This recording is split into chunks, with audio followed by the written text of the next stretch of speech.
You'll notice I'm not doing well voice-wise, but you're going to have to listen to me, so I'll just use the mic, okay? Thank you very much for being here.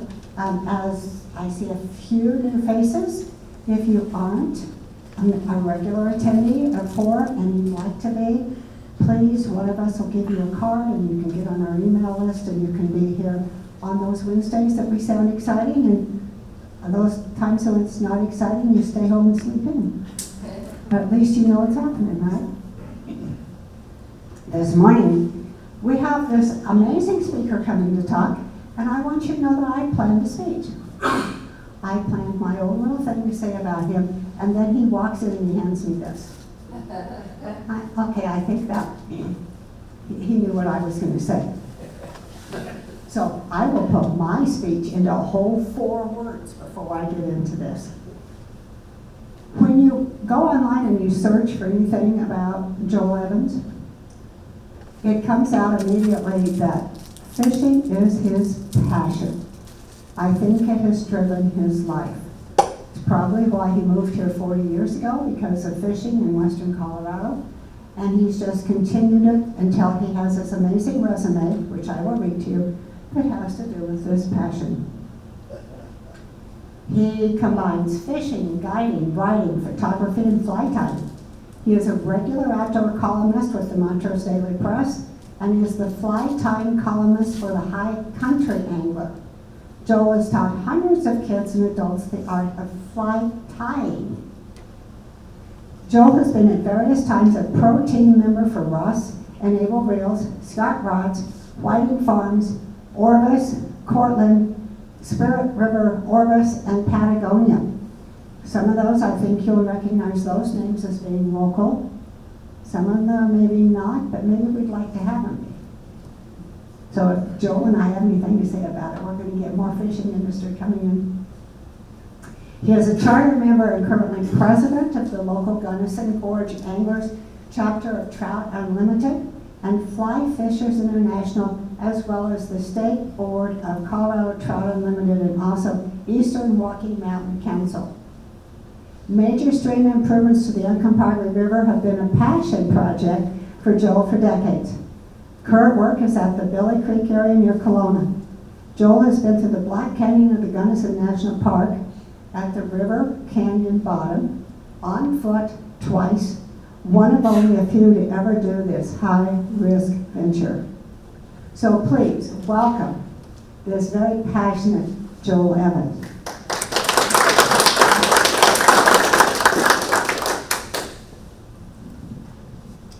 Well, thanks for having me. So, yeah, as she said, I moved here over 40 years ago, and fishing wasn't the only reason, but through my dad and other sources, that was the primary reason. Anybody remember Colorado Ute Electric Association? Steve Matheny does, Marshall does, some others. Yeah, there we go. That's who I first worked for when I came here. Of course, that went away, and I'll skip that story. But that got me the ability to be out and about in western Colorado a lot and often and fishing.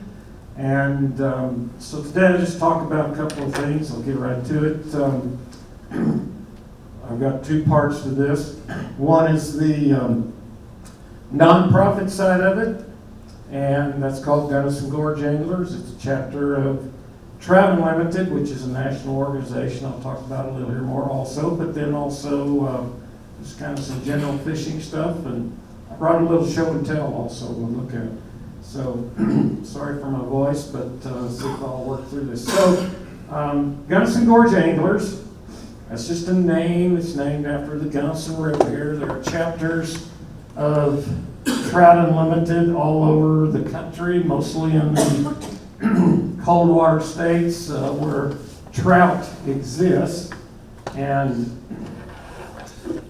it's a nonprofit, 501c3. So you think about all the things we have really throughout the western United States, particularly in Colorado, and the different activities we have, be it summer mountain biking or hiking.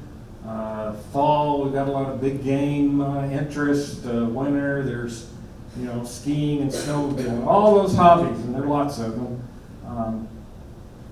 Most of them have some nonprofit connected with them somewhere that goes out and tries to do some positive impact that not only directly affects that particular hobby, in my case fishing, but also cleanup, environmental, education, ethics, and so forth. And there are a lot of nonprofits in the world, right? I don't know, we've got hundreds of them in Montrose alone, and many of them are related to people and health and so forth, and those are the really important ones. So I just want to kind of say, be it whatever your hobby is, or it's fishing, keep it in perspective. It's just fishing, it's just fun. The nonprofit is there to do some good, but it's not the most important thing in life. Fishing is just something to go do and have a little fun and recreation, Keep that perspective. So with the nonprofit then, what do? Well, we have over 200 members locally. Our 40th year anniversary was last year. I am a charter member. There's other members in the group. Marshall is a longtime member and president, past president. We cover Trout Unlimited chapters have a geographic territory, so we cover Delta Montrose, the North Fork Valley, Cedar Edge, Paonia, Hotchkiss. We extend south to Ridgeway, Ouray, and we have a very active group over in Telluride also. So what do? We're involved in community events, fishing regulations. I'll emphasize water quantity and quality. So Gunnison Gorge Anglers, Trout Unlimited is not, let me tell you what it's not a fishing club. So again, we get together, we have meetings, we do some fishing, we do fly tying and so forth, but it's not a fishing club. What is it? It's an entity that's interested in water quantity, quality, working with our neighbors, be it government, agricultural, ranching, all those different aspects. One of the things we've worked with quite a bit is the Uncompahgre River, and that's a whole presentation in and of itself. One of the earliest projects we were involved in. So what happens, with a local nonprofit like this, and you're probably involved in some, you can raise some money, $1,000, $5,000, $20 or something. But when you do projects, these aren't $5,000 and $10,000 projects. They're $200,000, $500,000, $1 million or something dollar projects. So you got to have some money, big money from other places. So a lot of times what nonprofits do or provide some seed money, and that's what Gunnison Gorge Anglers does. Our local nonprofits get some things going, and then we go find some big money, which is the case with the Uncompahgre. If you've been to Ridgeway Reservoir and the Uncompahgre River below Ridgeway, the area is called Paco Chupac. That's the Ute Indian word for Cow Creek. It was actually named by the fifth graders at Montrose. They had a contest, and that's where the name came from. So we worked on that. That's a project of ours. Oops. This is the Uncompahgre at Ridgeway near the ponds there. So you'll see these boulders and structures. It's a common way to improve the fishing habitat in a river. Well, I'm going the wrong way. Let's see. Here we go. Here's our other projects. Things we've done over the years. Chipeta Lakes. We had a major ditch improvement program on the Gunnison River over in the North Fork area. We worked on things on Grand Mesa, water rights. Our current project that we're working on is, if you're familiar, going south of Montrose, is the Colorado Parks and Wildlife land is Billy Creek State Wildlife Area. So that's a good fishing spot already, but we're working on some improvements for that. So there's a long list of things we've done and are working on. A major project coming up that's been in progress is this last one over on San Miguel. Many years ago, the the community, the town of Telluride all went in together, big deal, raised money, bought that undeveloped land that's between Society Turn and the town, 5 miles or so. That's all remained undeveloped, and we have stream improvement projects going on there. This is the Montrose Uncompahgre. This is a couple of years ago at the Colorado outdoors area. We've been involved in projects at River Bottom, at East Main, Chipeta, and then the Colorado Outdoors section. Sorry, this clicker, I barely touched and it goes twice. Things we've done not only to do with rivers and fishing, but also lots of programs with kids and youth. We help with the Rotary at Chipeta Park, or Chipeta Lakes on their annual work. So lots of things we got going on there. Here's a picture of a casting class we did specific to women. So one of the shortcomings of the fly fishing genre and hobby in general is it's like me. It's male, senior dominated. So how do we get more people involved? Well, this is a women specific class. This is some things we did with kids. Today we have fly tying classes, women's class, Project Healing Waters, that's a veterans organization, a whole another separate nonprofit specific for veterans. We've done highway and river cleanups here in Montrose and Highway 50 at Cimarron, participated in Delta Heritage Days. This is Chipeta Lake on one of the kids' fishing days. This is at the Ridgeway Ponds, so that's my grandson. Had to throw that in. You know, kids are, if you don't take care of the youth, then when the white-haired seniors go away, who's going to be behind them? You know, we got to have some help there. I want to show you this is very recent.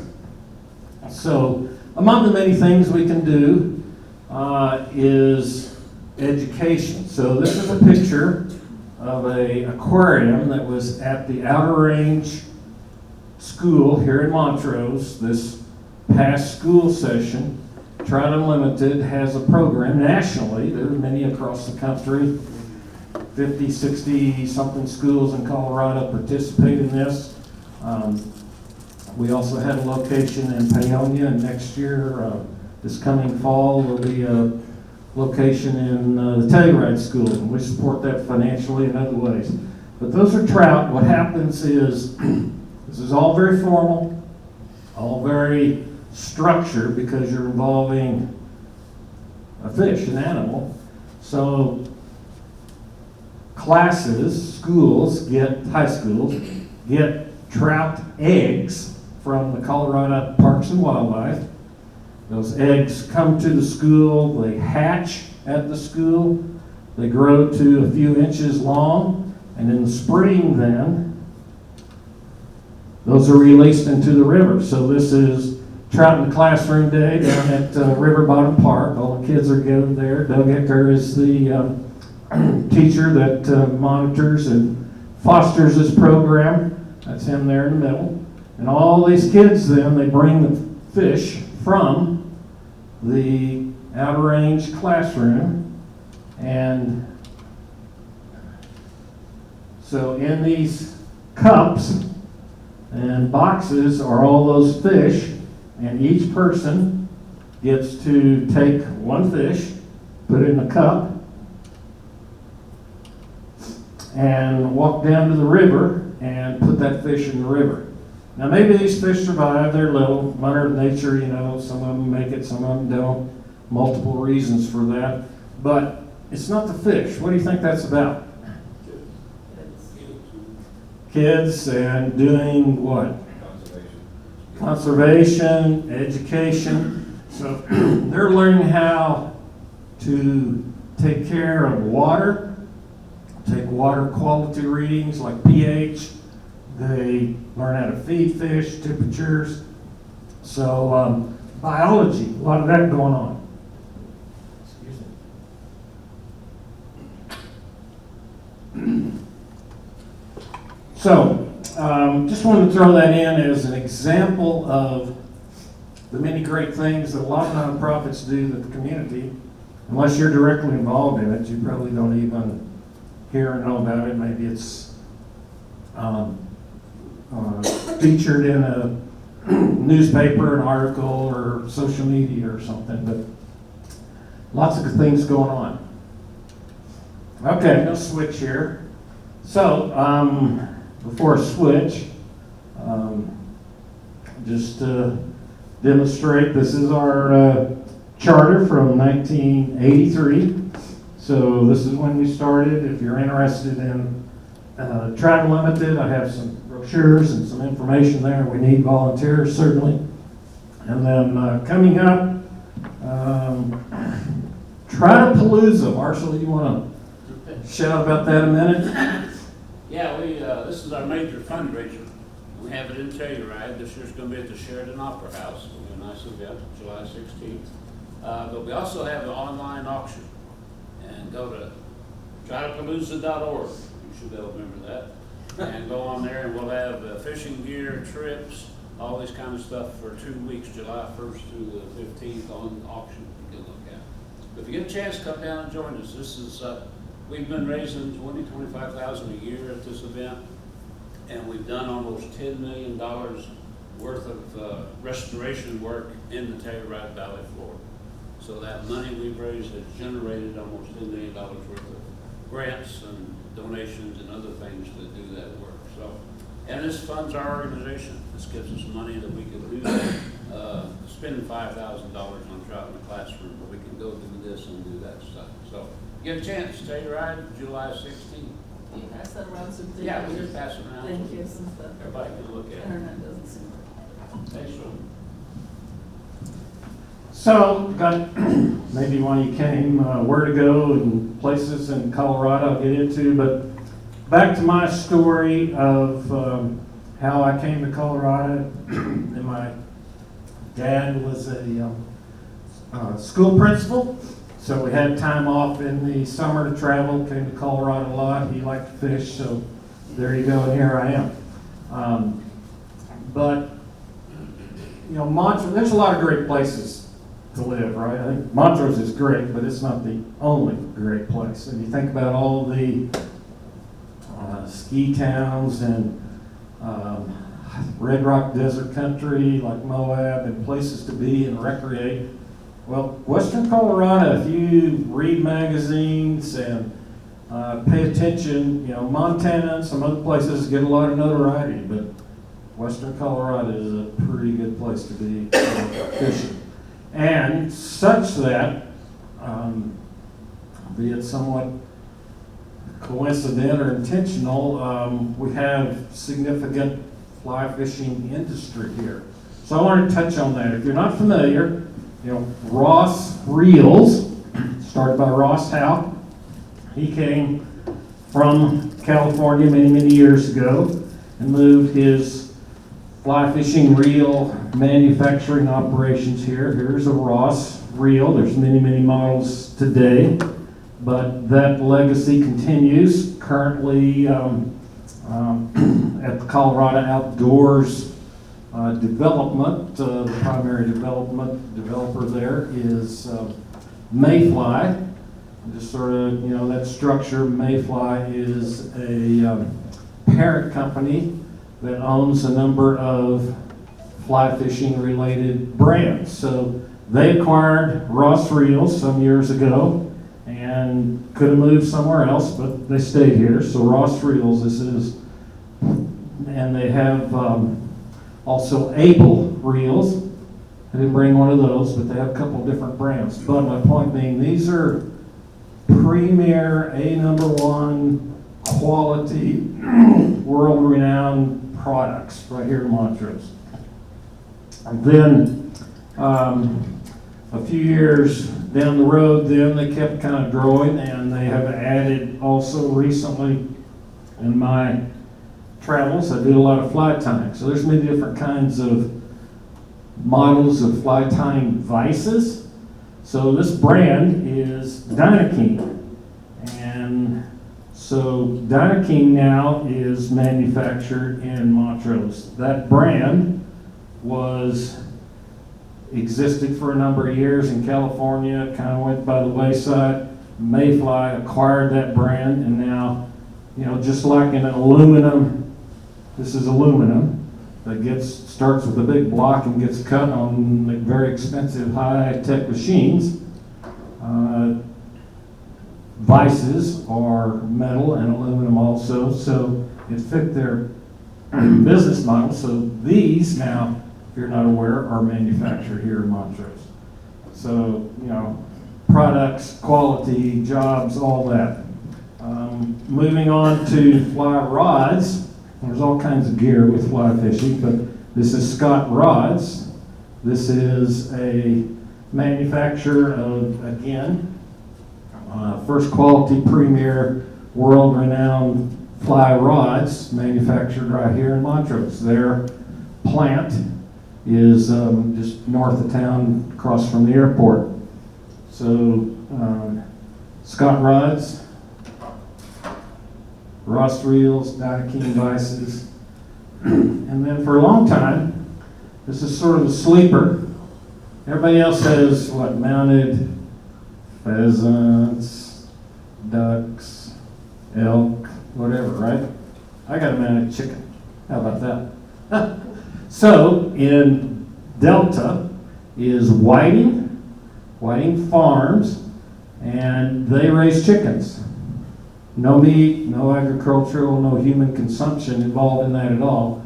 Their birds are raised strictly for fly tying feathers. So historically, fly tying was based on natural materials.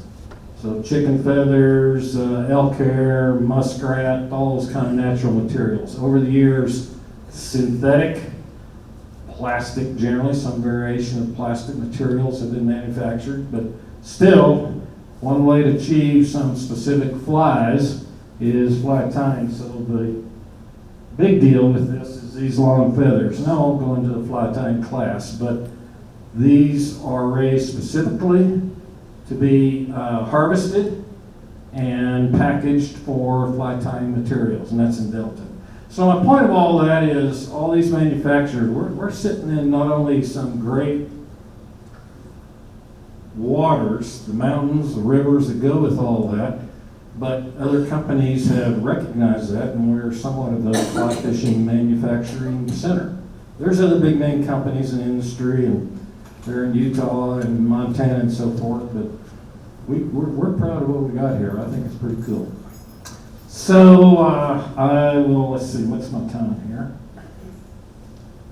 Is that, The minutes are right. oh, okay. Yeah, okay. I see that. Okay, well, maybe we'll do a little run through of places I've been, and some you may know of, some you may not, and then leave a little time for questions.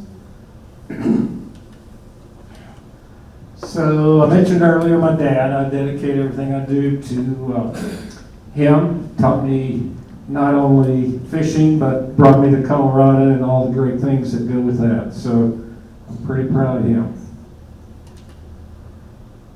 This is a Ross reel that you can actually get some engravings on, so thanks, Dad. Now, when you live in western Colorado, you can go right downtown here, and I've got some pictures of that, but mostly what it takes is a little legwork. A lot of the places that really, particularly the rivers, need some time and physical ability to get to some of the best spots. The grass is always greener on the other side of the road, right? Well, pretty much true with fly fishing. So it takes a little effort to get to different places and find the good spots and get away from where everybody else, which is becoming more and more challenging. And not a complaint, just an observation, right? There's more of us, right? No matter what you do.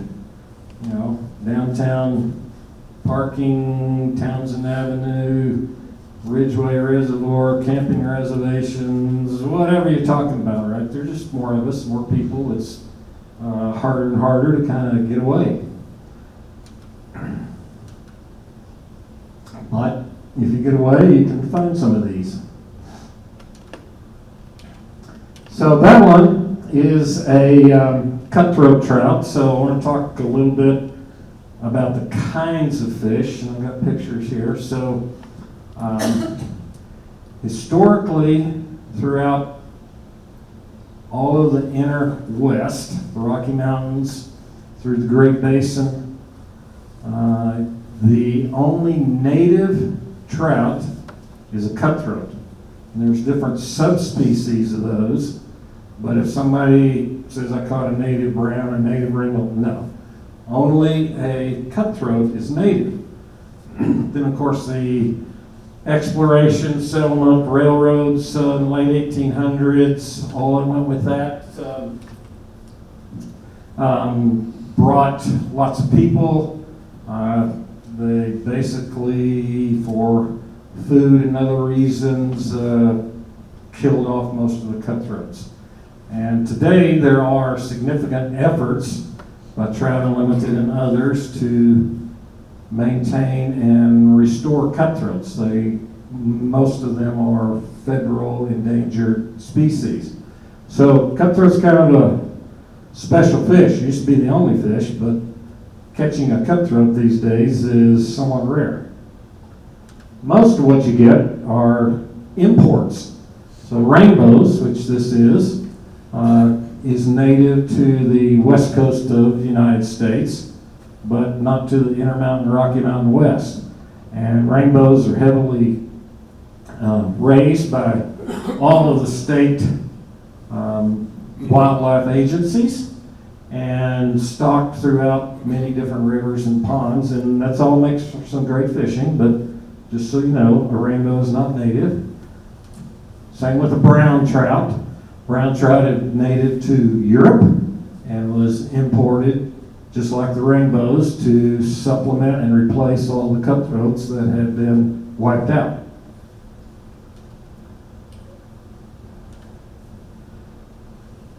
This is one of my favorite little spots. It takes a little work to get to, but there's a lot of public land. One of the reasons Montrose and western Colorado is such a great fishing place is, look, we got a lot of public lands. You get in the valleys that were homesteaded and settled, so most of the river bottoms at the lower elevations are private, but we're surrounded by National Forest, Bureau of Land Management, multiple public lands.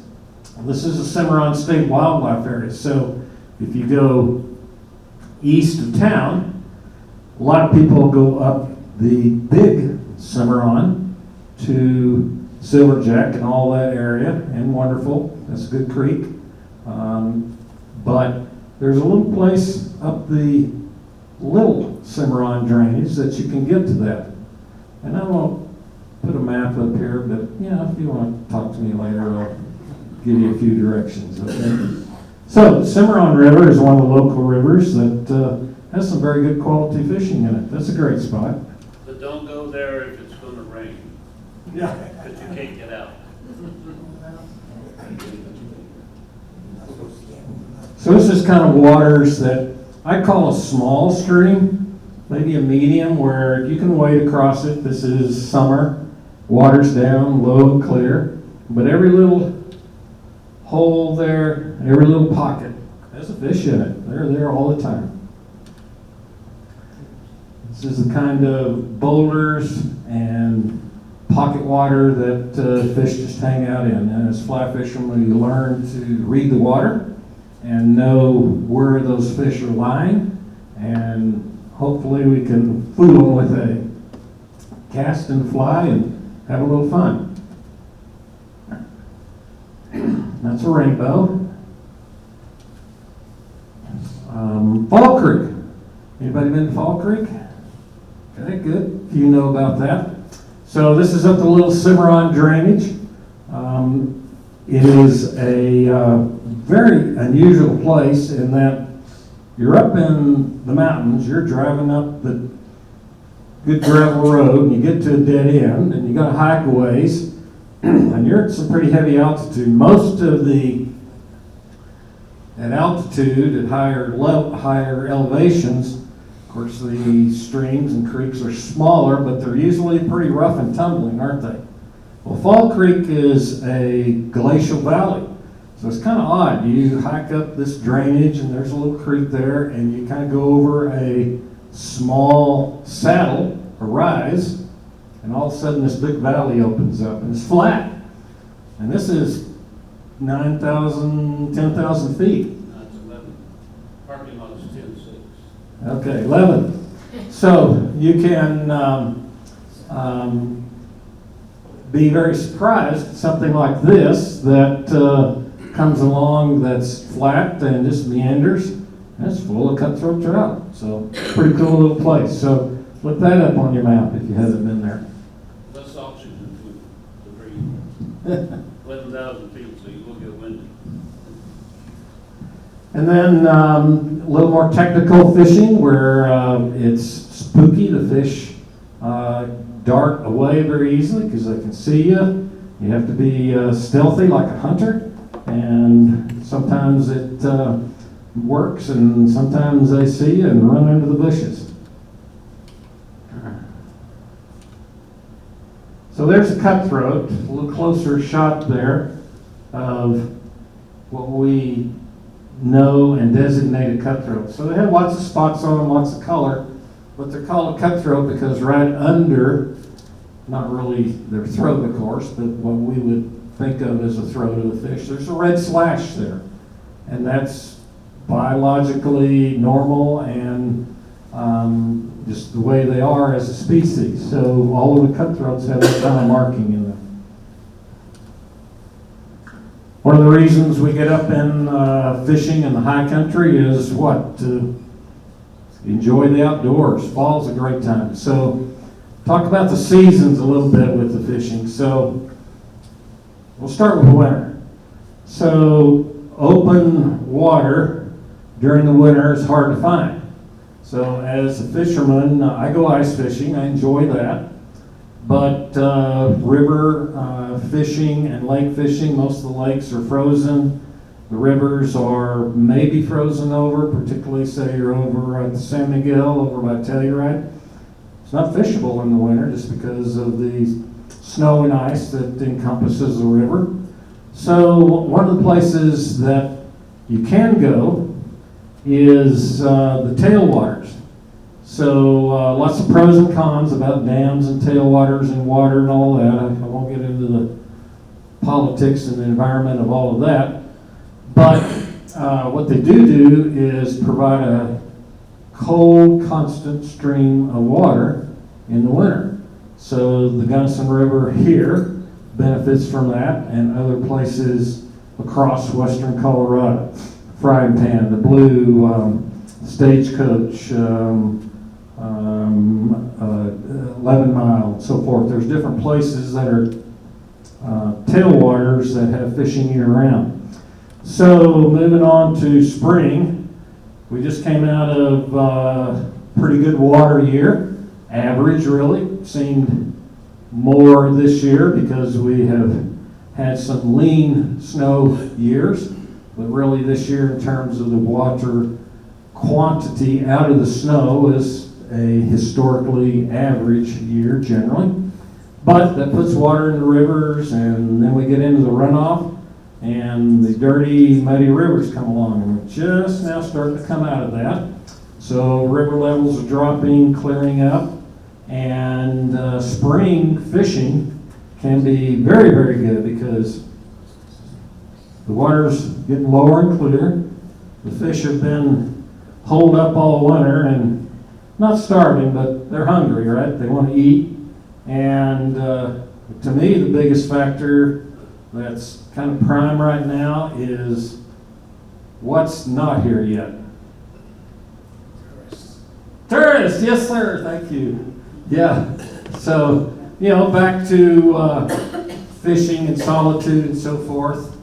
March, April, May are great. Not traditionally popular as the prime season, but really it's a great season because there's not so many people around fishing yet. The tourists haven't quite arrived. But of course, then you get into summer, and the tourists and others come along. That's all right. And the water's low, fishable. You can get up in the high country. You can hike a lot of places. And then fall, boy, fall is just prime. So things have cooled off. Water's low and clear. Fish are still hungry. You can fish a lot of different ways during the fall. Top of the water, bottom of the water. Lots of creeks that would be inaccessible other times of the year. The snow's gone. Great time. This is up the Cimarron. And then late summer and fall also opens up the high country. So back to the lakes that have been inaccessible, either because they were frozen during the winter, snow, you can't get to them. This is a lake down by Silverton. How many lakes have you heard named, let's see, Bear Lake, Fish Lake, Moose Lake, most common name, Lost Lake. Well, that's what this is, Lost Lake. There's, like 1,000 lost lakes in Colorado. They're not lost, they just seem to be, I guess. So anyway, it's kind of fun. So this is Lost Lake over by Silverton. Takes some hiking, backpacking to get to, but unlike the smaller fish of the creeks, lakes fish grow more because they don't have to fight current. They have a short growing season in the summer and fall, but they put some size to them. So that's a cutthroat trout, but it's also in some very colorful seasonal dress. So beautiful fish. And then as you go along, it's not just always about fishing. This is a few years ago over by Silverton. Just happened to be at the right place at the right time. A couple of moose came down out of the bushes where we had just kind of ended our day of fishing, headed back to the car, and boom, there they were. Pretty cool. Watched them feed, and it's interesting how long they can keep their heads underwater.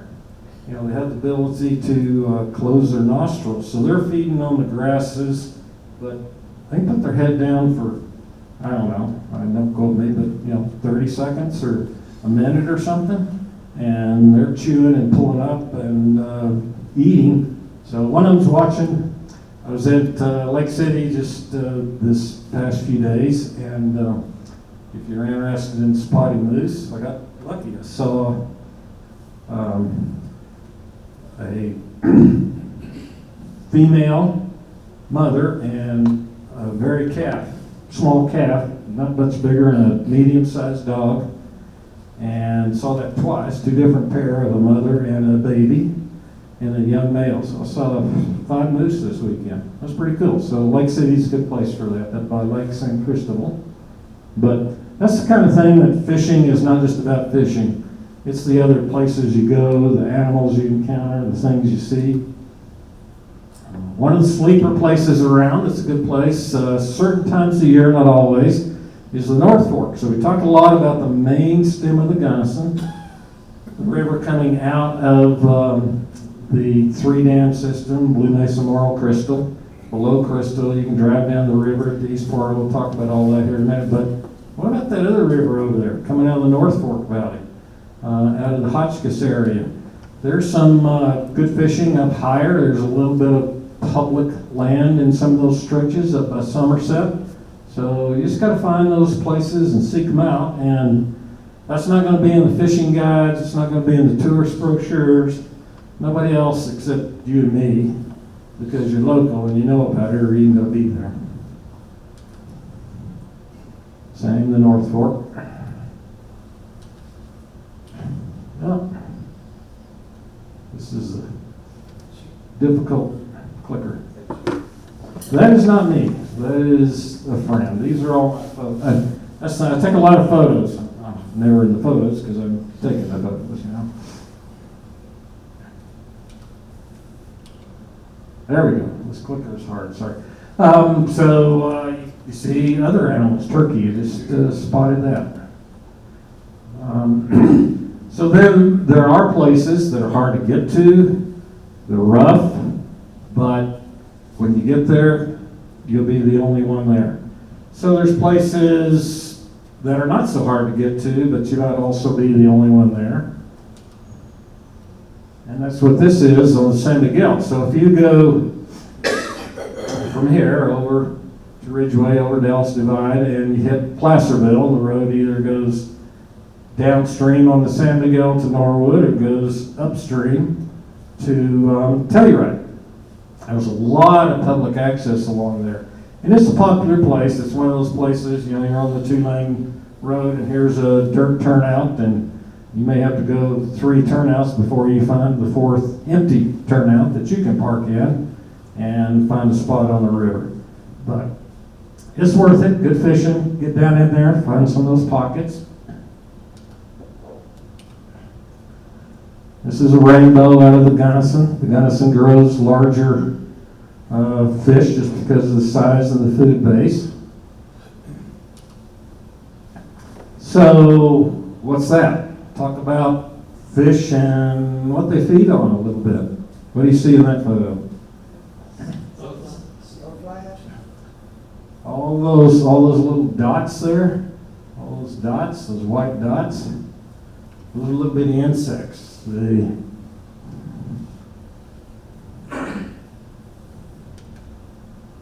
There's a close-up. So trout, fish, feed mostly on insects, and there's different kinds, mayflies, caddis, and others, and so forth. But as a fisherman, you kind of learn what those are, what's hatching at that time, and there's a lot of conversation about to catch a fish, matching the hatch, and so forth. And there's some validity to that, but a lot of times you just kind of go fishing and figure it out, and it's just fun, So you don't have to get into the technicalities, a lot of it, but if something like this is going on, these bugs are hatching by the thousands, the fish are keyed on those. They're looking up, and they're going to the top and picking off those bugs. So it can matter. This just looks like a blob of mud, but that's a bunch of dead insects in their stomachs. So they've hatched, they've done their things, laid their eggs, died, fallen back on the water. They sweep into the different corners and eddies of a river. So I don't know the number, but there's probably 10,000 insects in that one little mass right there.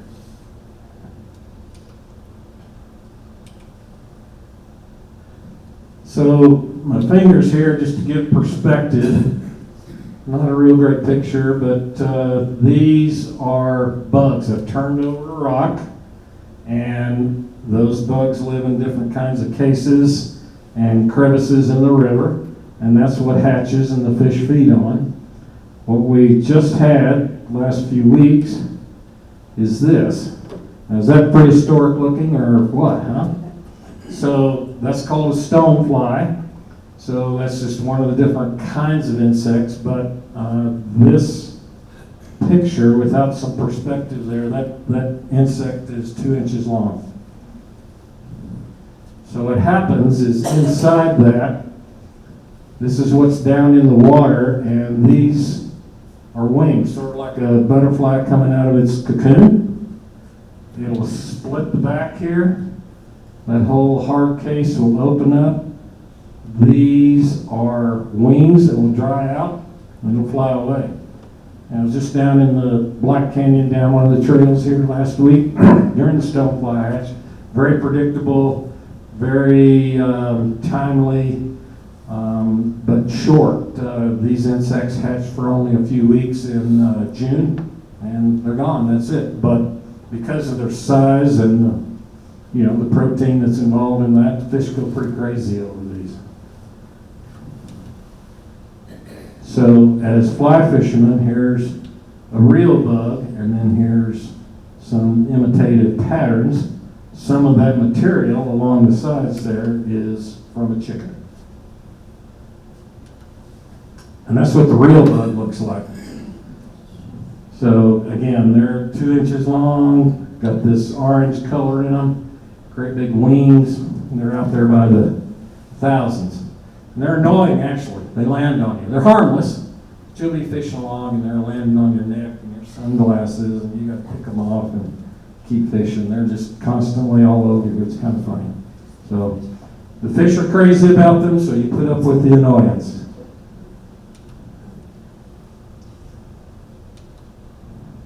Some other insects, that's what hatches out into bugs. Sometimes pretty small, so that's where you're looking to find something that you can throw out there on the end of your fly line to entice that trout to bite. That little insect's about a mosquito size, but it's not a mosquito. Very common insect that fish feed on. And you learn the different shapes, colors, and how to imitate those with fly tying. I do a lot of fly tying. There's many people in that hobby. We do different sessions down at the local fly shops. And I didn't mention that, I should. Historically, like I said, 40 years ago when I came here, there were a few, I'll call them sporting goods, not fly shops, sporting goods that catered some to fishing, hunting, hiking, whatever, kind of a mixed deal, because either the industry or the town wasn't large enough to support specialty shops.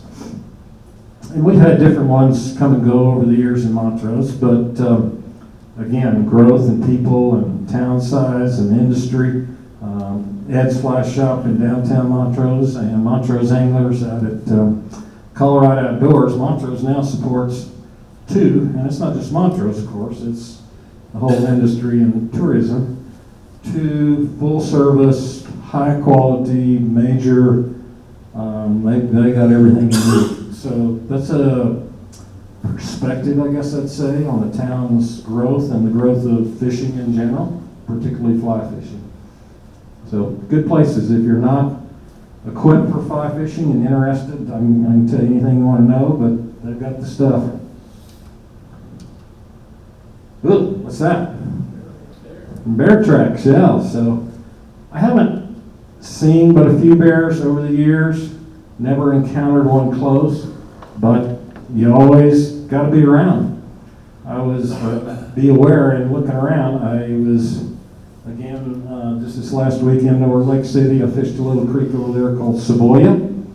So, sounds like an S, but it starts with a C, C-E-B-O-L-L-A, Cebolla. And I'm walking alongside of the creek in the willows, and that's prime moose habitat. And this is willows over my head. And here's moose tracks. I'm thinking, I kind of got to keep my head up, and down at the same time so I don't stumble over a rock, but I don't want to stumble over a moose either. Just to give you a perspective of the Gunnison River drainage, which is our major river here.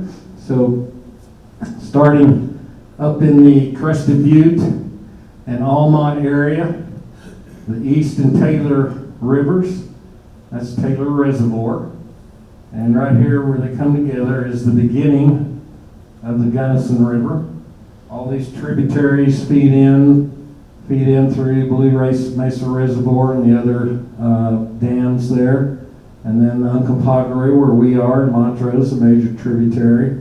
Lenore Fork out of Hotchkiss in the Paonia area, all the way down to Grand Junction. So the Gunnison starts at Almont, flows east to west through the Black Canyon and ends at Grand Junction where it joins the Colorado.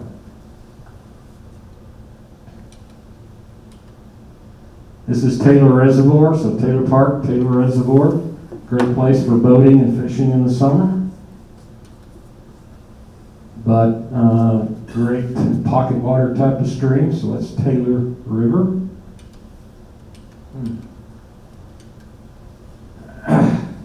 I'm going to bring my own clicker next time. There we go. Recreation-wise, when it's too rough to fish, too high, it's kind of where we are in some of those rivers right now. boating and rafting are very popular activities, so can't fish this now, but pretty soon it'll look like that, and you can. This is the Gunnison River at Almont, so later in the summer and fall, wadeable, comes down in volume. Lake Fork. Anybody driven? I just came over the new cutoff road yesterday, but the other cutoff, the Blue Mesa cutoff, goes towards Lake City and encounters, before you get to Lake City, the Lake Fork of the Gunnison. This has had significance. See all these boulders here? This is all man-made. So I wouldn't say it's a high-density place to fish. You're not going to catch a whole lot of fish there, but it's typically lonely and flat-ish that you can very easily wade around. And when you get over there, anybody know Red Bridge? No? Okay. Well, so you go over the Blue Mesa Cutoff, go over the top through the Indian Reservation, and you start down the bottom, get over to the Lake Fork drainage of the Gunnison. And right when you hit the Lake Fork, there's a campground there called Red Ridge, and you actually drive across what is today drive across the river on a concrete structure bridge. But when I first moved here, that was actually a wooden bridge painted red, and that's why it's called Red Bridge. So you would know that today because it doesn't exist anymore, but go over to Red Bridge, that's where this is. Great place. Then we have the main stem of the Gunnison. This is Blue Mesa, an earthen dam. And then below the three dams, Crystal being the last one, it opens up to the east portal. So you can drive to the Gunnison River at the east portal. So you go to the Black Canyon National Park, east of town, drive up towards the park, but before you get into the main park road on top, the East Portal Road, which was the construction road, is a place you can drive to the river, and then you can't drive to the river until you get all the way down towards Delta. But that's a great place to go fishing, fairly easy to get to, and you won't always find pods of fish like this. That's bad. Sorry. But fish are big there and got lots of color to them. Some trails you can hike down. I've been through this. Marshall also. Twice on foot I've gone from the East Portal on foot through the Black Canyon, about 12, 13 miles, and come out Chucker Trail. Very high-risk, adventurous trip. This is the Narrows within the canyon, so Marshall and I have been there. This is about 40 feet across. Cliff walls extending upwards. The only way to get through there is swim. So I have swum the Narrows. It's a lot of fun at 7 o'clock in the morning in 40-degree water. On downriver towards Olathe, there are the Gunnison Gorge, which the Trout Unlimited chapter is named for, and there are multiple trails that go off of that. I'll tell you all about those. Requires some hiking, but beautiful water down there. Comes out, this is the confluence of the North Fork and the main stem of the Gunnison outside of Hotchkiss. That's the other place then you can drive to the river downstream. This is the Uncompahgre Montrose, some of the stream improvement work that Trout Unlimited and the city and Colorado Parks and Wildlife have done over the years, and now right here in town, you can go catch some pretty nice brown trout and others there. Well, time-wise, I'm towards the end. Maybe a couple of questions. Got to be really, really quick. Who has a question? Okay, so instead of questions, please let's thank Joel.